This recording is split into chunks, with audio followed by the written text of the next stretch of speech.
Taigi atskleisiu, kaip kurti trumpus ir įtraukiančius video.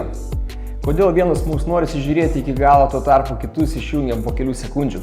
Kas mus verčia užsimiršti ir spoksoti iki pat video pabaigos. Gera žinia, kiekvienas geras video turi 3 struktūros elementus.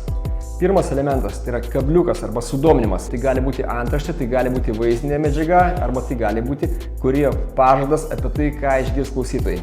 Antras elementas – istorija. Čia kūrėjas turi progą pasidalinti kokią nors įtraukiančią istoriją arba iš savo asmenės patirties ar kažkieno kito, tokią istoriją, kuri sietųsi su video tema. Ir trečias elementas yra paskatinimas arba pasiūlymas. Ta proga aš noriu jūs pakviesti apsilankyti mano YouTube kanale. Ten rasite daugybę video įrašų iš mano pranešimų, konferencijose, tūkstantinėms minioms, taip pat ir mažesniems auditorijoms.